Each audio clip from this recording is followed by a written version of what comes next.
Amén. Muy buenas noches, amados hermanos. Muchas bendiciones, amigos que se conectan a este estudio. Queremos darle gracias a Dios por su bondad, su amor maravilloso y rogar también su gracia para poder compartir y terminar hoy día la segunda carta del apóstol Pablo a Timoteo, su discípulo amado, su hijo espiritual, su hijo ministerial, y que en resumidas cuentas es la última carta que el apóstol va a entregar, ¿verdad? Eso es lo que se entiende, que es la última carta que él escribe, ya, o obviamente manda, digamos así, porque Pablo generalmente no la escribía él mismo. Así que vamos a orar y pedir a Dios su bendición. Padre querido, muchísimas gracias por estar aquí para compartir, Padre mío, hoy día esta última parte de esta última carta del apóstol Pablo a su discípulo Timoteo, que tanto nos bendice leerla, estudiarla, Padre, y rogamos su gracia maravillosa, de tal manera de poder ser edificado en nuestra santísima fe. Te amamos, Dios, y te honramos en el nombre de Jesús. Amén y amén. Leemos el capítulo 4 del verso 9, ahí está, verso 9, al 22, que es el último verso. Entonces, procura venir pronto a verme, porque Demas me ha desamparado, amando este mundo, y se ha ido a Tesalónica. Crescente fue a Galacia y Tito a Dalmacia. Solo Lucas está conmigo. Toma a Marcos y tráele contigo, porque me es útil para el ministerio. A Tíquico lo envié a Éfeso. Trae cuando vengas el capote que dejé en Troas, en casa de Carpo, y los libros, mayormente los pergaminos. Alejandro el calderero me ha causado muchos males. El Señor le pague conforme a sus hechos. Guárdate tú también de él, pues en gran manera se ha opuesto a nuestras palabras. En mi primera defensa ninguno estuvo a mi lado, sino que todos me desampararon, no les sea tomado en cuenta. Pero el Señor estuvo a mi lado y me dio fuerza para que por mí fuese cumplida la predicación y que todos los gentiles oyesen. Así fui librado de la boca del león. Y el Señor me librará de toda obra mala y me preservará para su reino celestial. A Él sea gloria por los siglos de los siglos. Amén. Saluda a Prisca y a Aquila y a la casa de Onesíforo.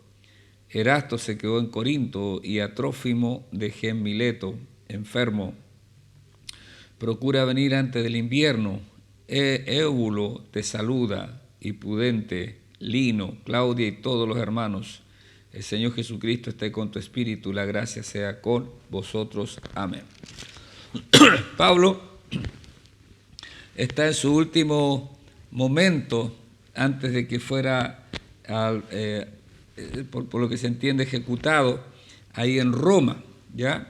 Este es el último. Se piensa que hubieron 2 encarcelamientos de Pablo. Uno, obviamente, que salió libre y donde pudo viajar, y otro donde estamos aquí, donde ya no va a salir libre el apóstol. Eso es lo que la mayoría de los, creo, intérpretes bíblicos ven en esto. Y en este momento vemos a este hombre ya de años de carrera en el Señor, de años de ministerio, de años de estar sufriendo y padeciendo, pero con una fructífera carrera ministerial. Lo vemos hablando las siguientes palabras. Y le escribe entonces a su discípulo, como está hablando Timoteo, y le dice que Timoteo venga pronto a verlo. Procura venir pronto a verme, ¿ya? O sea, pon un sentido como de urgencia y de una necesidad, como de alguien que está necesitado. Porque Pablo era un hombre de Dios, amén, indudablemente, pero no era un superhumano. Necesitaba y quería compañía. Pablo se sentía solo. Y a veces Dios permite situaciones donde nosotros también nos sentimos solos. Y cuando estamos solos también necesitamos, ¿verdad?, a esos hermanos, a esos discípulos, a esas personas que han caminado con nosotros y con quienes hemos hecho historia quizás. Es tan importante eso, ¿verdad?, de encontrarse con esas personas en un momento de nuestra vida. en los momentos difíciles. Y ahí donde el cuerpo también juega ese papel tan importante. Porque Pablo pareciera que vivía momentos complejos, difíciles al final de sus días. Y una de las cosas que Pablo declara aquí, por ejemplo, que él se encuentra solo. Eso es lo que va a mostrar, ¿no es cierto? Dice, porque Demas me ha desamparado, ¿ya?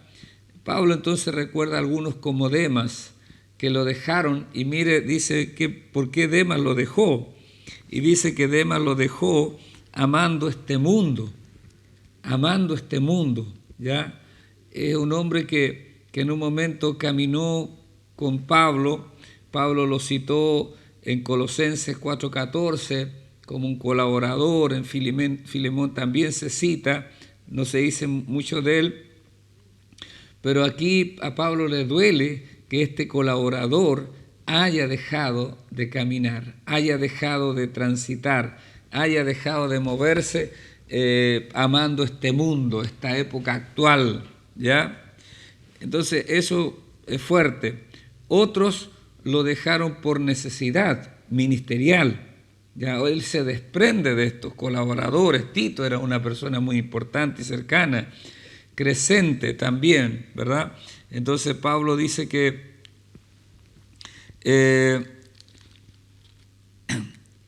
este mundo, y se ha ido a Tesalónica. Tesalónica se fue a ser mundano. Crescente fue a Galacia y Tito a Dalmacia, pero ellos fueron como comisionados apostólicos, hombres enviados con una misión ministerial. Eso no duele tanto como lo otro, ¿verdad? Pero también el apóstol se va dando cuenta que va quedando cada vez más solo.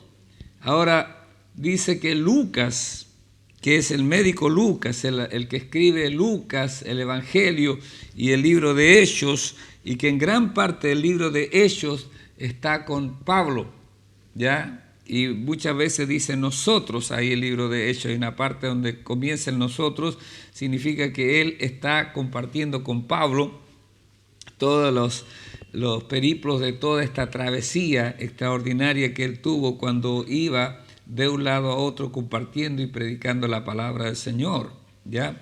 Lucas,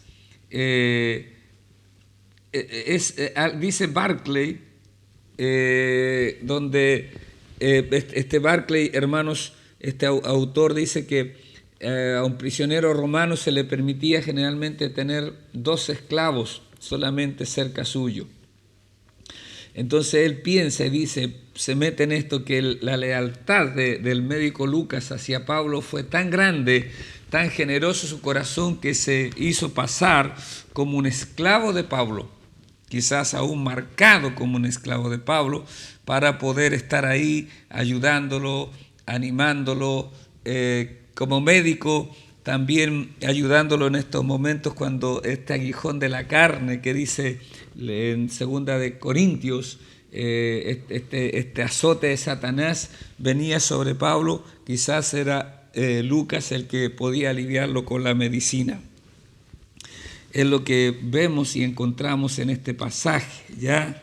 Entonces, qué diferente es el cuadro con el primer encarcelamiento, donde mucha gente iba y venía, pero ahora cada vez está más solo. Después dice, solo Lucas está conmigo, y pide y toma a Marcos y tráele contigo porque me es útil para el ministerio. 2 cosas interesantes. Pablo en la cárcel está pensando cómo seguir ministrando. Pablo no está de vacaciones, Pablo no está jubilado, Pablo no está tirando licencia, Pablo está pensando cómo yo puedo seguir ministrando. Y dice que traigan a Marcos, que es Juan Marcos, el sobrino de Bernabé, que salió con ellos en el primer viaje misionero, en Hechos capítulo 3, y se devolvió desde, Chipre, cuando tuvieron el problema con el falso profeta Bar Jesús. Entonces, en el segundo viaje misionero, Pablo dijo, no, este no tiene que ir con nosotros, porque se devolvió, y hay molestia, y se dividen Pablo y Bernabé. Pero ahora, con el tiempo, Pablo reconoce que, hermanos, Marcos ha sido restaurado y que algo Dios está haciendo con él y que está obrando. Y qué interesante es esto, ¿verdad? Porque, hermanos, podemos caer en un momento, podemos cerrar en un momento, pero podemos ser restaurados, sí que sí, hermanos, porque Dios tiene el poder para hacerlo. Si encuentra un corazón humilde, entregado a Él, Dios lo va a restaurar. Y eso es lo que hace con Juan Marcos, para que Juan Marcos, aquí en este momento, en esta etapa de la vida de Pablo, pueda serle útil para el ministerio. No dice para mis necesidades, sino para el ministerio. Y eso es muy importante. Cuando usted se acerca a un hombre de Dios, hermanos, es para ayudarlo en el ministerio. Si bien es cierto, en un momento uno puede hacer algo personal por ese hombre que le está bendiciendo, pero es interesante que servimos al ministerio. Si en un momento dejamos de servir juntos, no nos resentimos como personas, porque no servía a la persona, sino al Dios de la persona, y mi Dios, y al ministerio que Dios nos dio, ¿ya? Entonces, solo toma Marco y tráele contigo, porque me es útil para el ministerio. A Tíquico, otro personaje más, lo envía a Éfeso. O sea, hermanos, diferentes hombres que pudieran estar sirviendo con Pablo son distribuidos a un lado, a otro lado, para que la obra del Señor siguiera adelante, ya siguiera adelante. Entonces, es tan interesante lo que está diciendo acá la palabra del Señor. Trae cuando vengas el capote que dejé en Troas en casa de Carpo, ¿ya? Entonces, también, hermanos, pide Pablo porque ve su profunda necesidad, ¿ya? Pablo renunció a todo para seguir a Jesús y a todo lo que tenía al final de su vida o lo que era valioso para él, y pide que traigan es un capote, que es una especie de poncho, y unos pocos libros. Pablo fue olvidado por completo por sus amigos, y quizás no había gente que le diera algo en Roma, ya no lo sabemos bien, hermanos, pero qué impactante es que este hombre tan usado por Dios esté en esta situación, pero no lo vemos como un desamparado, porque no es la forma que Pablo se ve. Pablo se ve como victorioso. Recuerde que anteriormente dice: porque yo estoy ya para ser sacrificado, el tiempo de mi partida está cercano, he peleado la batalla, he peleado la buena batalla, he acabado la carrera, he guardado la fe. O sea, se ve como un vencedor, un victorioso. Entonces, hermanos amados, Pablo pide que le traigan este capote porque va a venir el invierno y él va a sentir frío o cobijarse de algo de lluvia, no lo sabemos. Pero también pide Pablo que le traigan sus libros y mayormente los pergaminos. Pablo fue un erudito hasta el final, quería sus libros, un estudioso hasta el final, qué interesante. Quería especialmente los pergaminos, los cuales eran porciones del Antiguo Testamento. Qué contraste tan grande cuando a veces hay personas que tienen poco conocimiento en la palabra, pero parece que ya no quieren exponerse a la palabra. Poca gente seguramente a veces puede detenerse media hora, 40 minutos para recibir una enseñanza de alguien que quizás sabe un poquito más que él o que ella. Son pocos los que asisten a los estudios bíblicos en las iglesias, hermanos, pero Pablo nos muestra un corazón ahí tan grande de querer aprender, todavía querer recibir, todavía querer comer la palabra bendita de Dios. A otros hermanos que refutan este pasaje, ¿no es cierto?, que desprecian los libros, condenan toda lectura y solo se jactan de sus inspiraciones privadas de parte de Dios. Pero debemos notar que este pasaje recomienda la lectura continua para todos los hombres de Dios como algo de lo que se puedan beneficiar.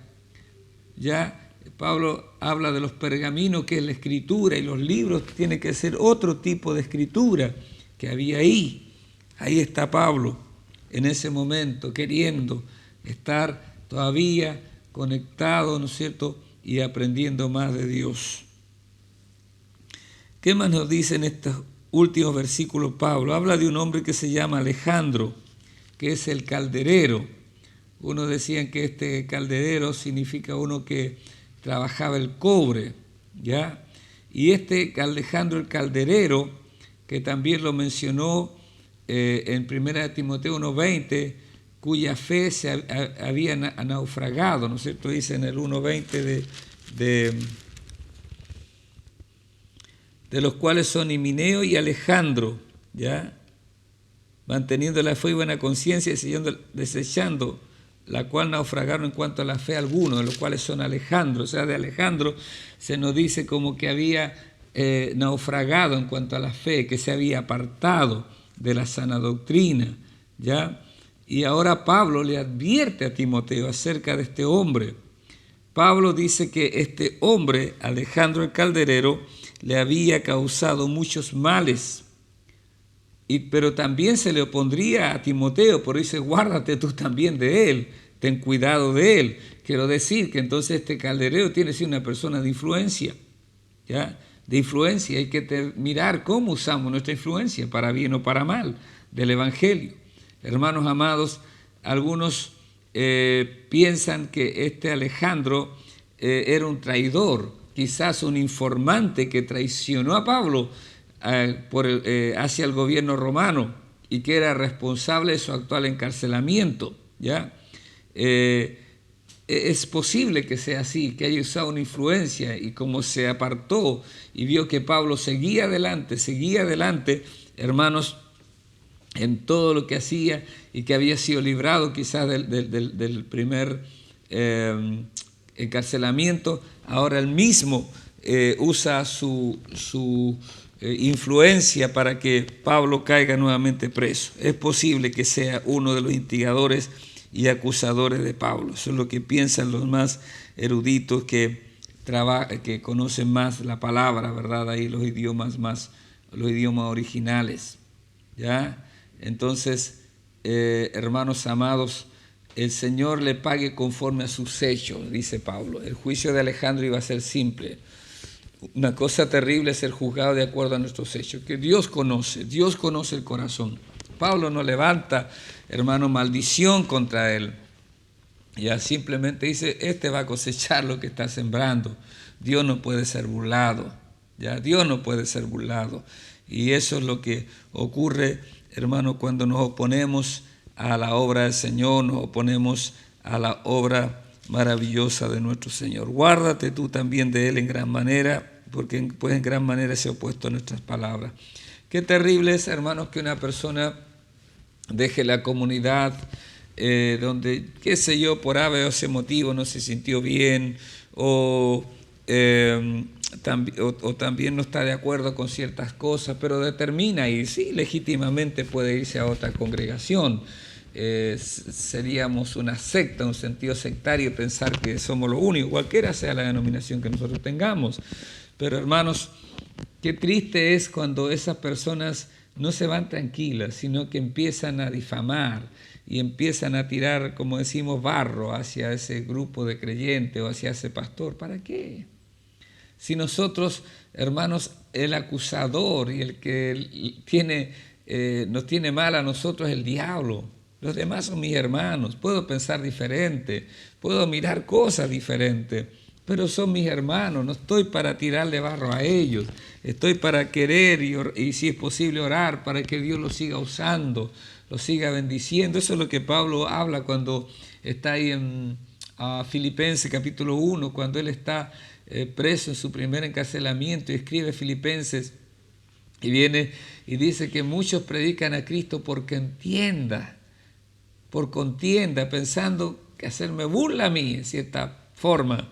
Pero Pablo dice, yo me gozo de todas maneras, lo importante es que Cristo se predique. Eso es, hermanos amados.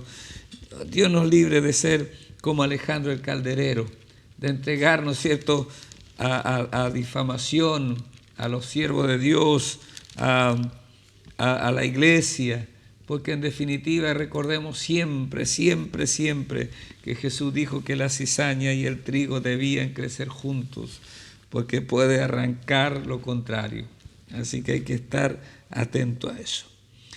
En mi primera defensa, ninguno estuvo a mi lado. En mi primera defensa, ninguno estuvo a mi lado. ¿Ya? Pablo estaba totalmente solo, pero Jesús estuvo a su lado y Pablo le sirvió a Dios fielmente durante su primera defensa. ¿Ya? Mi primera defensa, ninguno estuvo a mi lado, sino que todos me he desamparado. ¿Ya? Las palabras no les sea tomado en cuenta. Aquí muestran que Pablo no estaba resentido porque todos lo desampararon. ¿Ya? Es una evidencia poderosa, un gran trabajo de gracia y madurez espiritual. Porque, hermanos, también el que siembra debe sembrar con la esperanza de cosechar. Y el que había entregado tanto, hermanos, quizás esperaba que algunos estuvieran ahí diciendo con un cartelito: vamos, apóstol, se puede, todo lo podemos en Cristo que nos fortalece. ¿Ya? La primera defensa de Pablo pudo haber sido su primer encarcelamiento o pudo haber sido el primer momento de este episodio, de este segundo encarcelamiento. No lo sabemos. Pero sí sabemos que Pablo estaba solo, ¿ya? Pero el Señor estuvo a mi lado. Eso. Lo más importante, amado, lo más importante es que alguien, el Dios Todopoderoso, ha dicho: cuando pases por las aguas, no te anegarás. Cuando pases por el fuego, no te quemarás.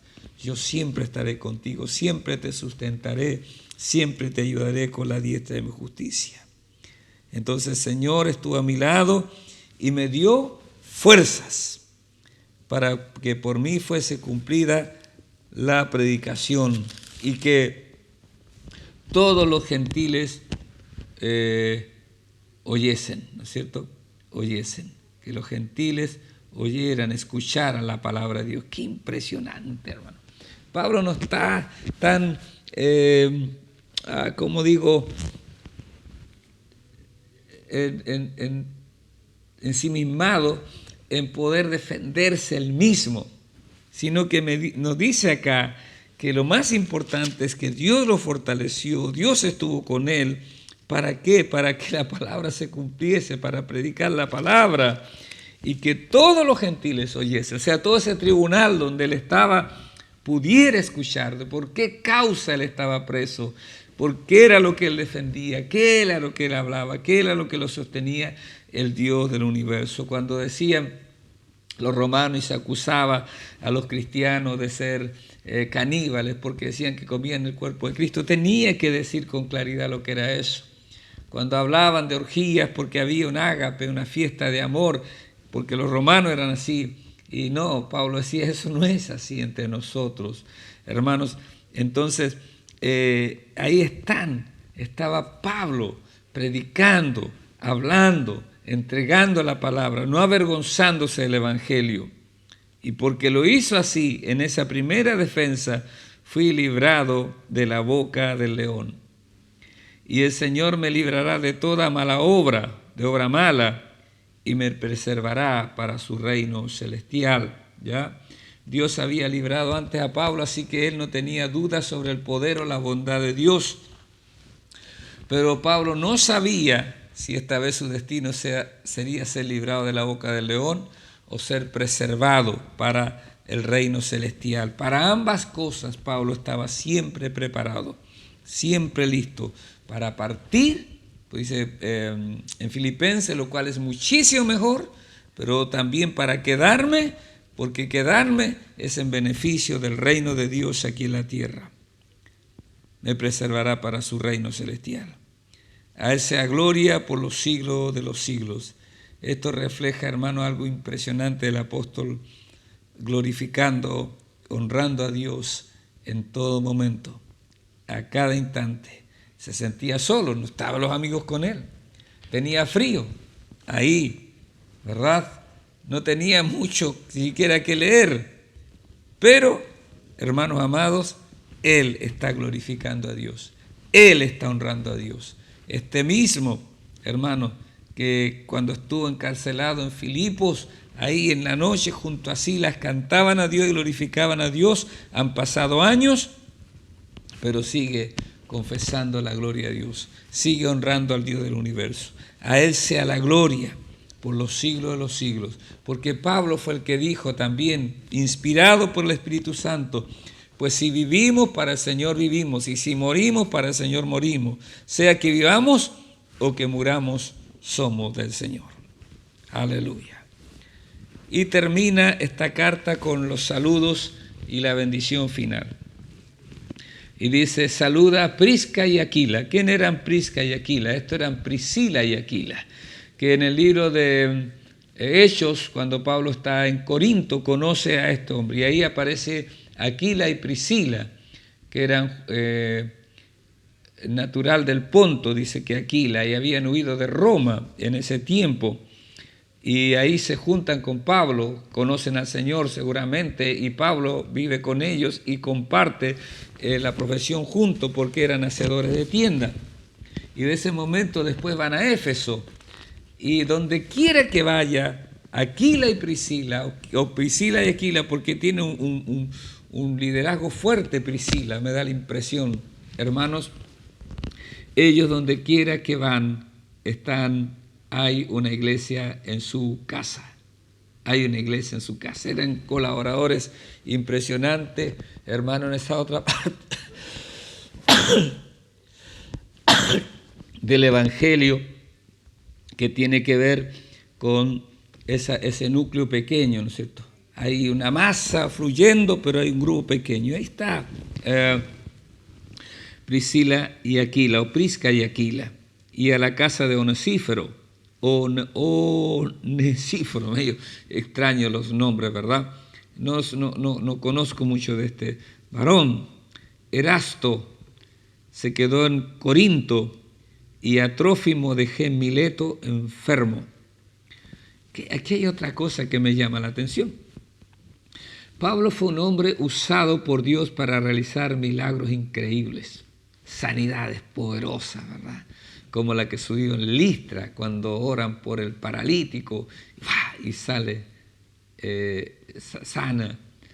En muchos lugares, en Creta, cuando naufragan y sanan al papá de Publio, cuando la serpiente muerde a Pablo y esperan que se muera inmediatamente, pero nada pasa, ¿ya?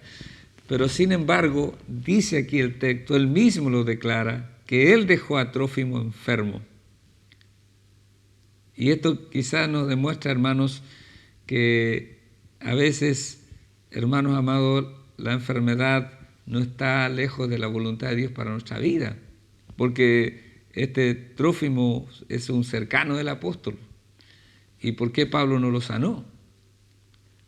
Y no estoy diciendo con eso yo no creo en la sanidad divina, yo creo en la sanidad divina y quiero que Dios sane mucha gente, pero también debo, hermano, mirar esto, mirar que la voluntad de Dios es a veces que algunos hombres tengan una salud precaria, un momento malo ahí, pero Dios se va a glorificar en ello, ¿ya? También puede significar que hombres buenos para el ministerio, como este Trófimo, pueden ser apartados en un momento y uno dice, ¿por qué? Y uno no sabe, ¿ya? No sabe por qué ocurre eso, ¿ya? Entonces, hermanos amados, pero sí dice el texto que lo dejó enfermo en Mileto, y creo que es ilícito preguntar, ¿y por qué Pablo no lo sanó? Porque quizás, hermano Pablo, siendo tan usado por Dios, no tenía su libre voluntad sanar, ¿ya? Es posible, por eso quizás también a Timoteo se le dice, toma un poco de vino en vez de agua, porque tiene problemas frecuentes de enfermedad en tu estómago, ¿ya? No dice más, ¿ya? Y Pablo todavía no termina sus saludos, simplemente le reitera a Timoteo, le dice, porque comenzó, ¿no es cierto?, en el 9, procura venir pronto a verme. Ahora dice, procura venir antes del invierno.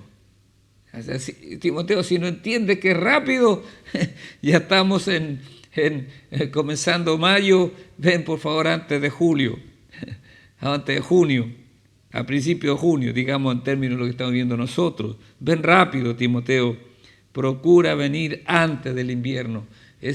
Procura venir antes del invierno. Me da la impresión, porque el invierno es frío, el invierno es húmedo, el invierno es más corto el día, es muy larga la noche, quiero compartir contigo, quiero estar contigo, Timoteo.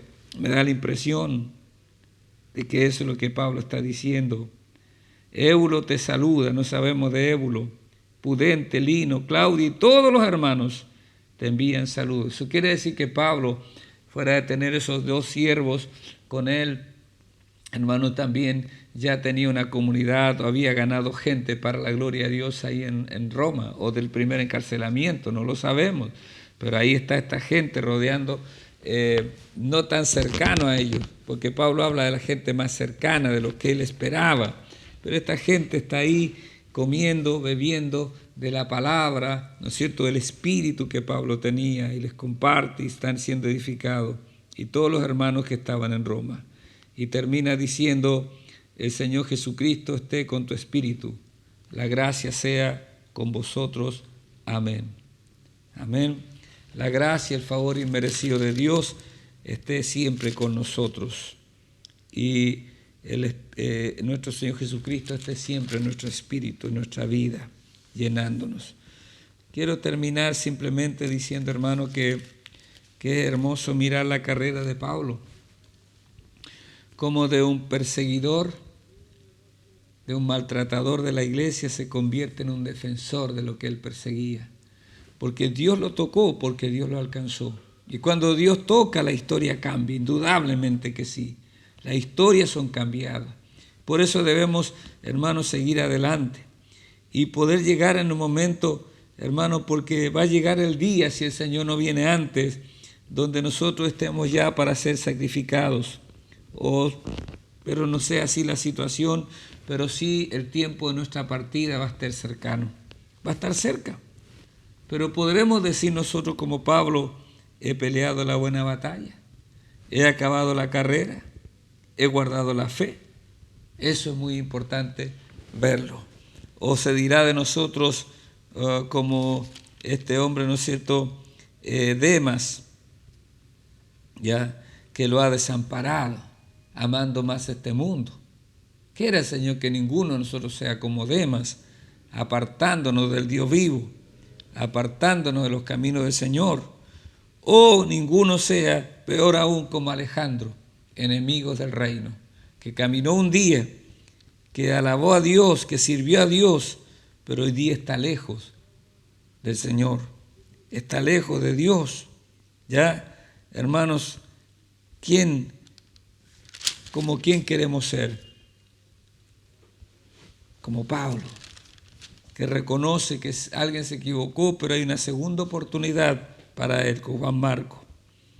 Hermanos, que no se teme desprenderse de lo más valioso, su gente más cercana, para que sigan adelante el ministerio, pero que a la vez puede reconocer su profunda necesidad de que hombres, el calor humano, también esté con él, porque así somos, ¿ya? Dios es nuestro amparo y nuestra fortaleza, Él es nuestro todo, pero a veces necesitamos el abrazo fraterno, necesitamos esa palabra de consolación, esa palabra de aliento y fortaleza para nuestras vidas. Así que ahí les entrego esta palabra, les entrego lo que hemos estado viendo sobre las cartas del apóstol Pablo a su discípulo Timoteo. Padre querido, gracias por poder compartir, gracias por poder entregar esta palabra a mis hermanos. Honro tu nombre y te doy tantas gracias porque tú eres bueno, porque tú eres fiel y verdadero.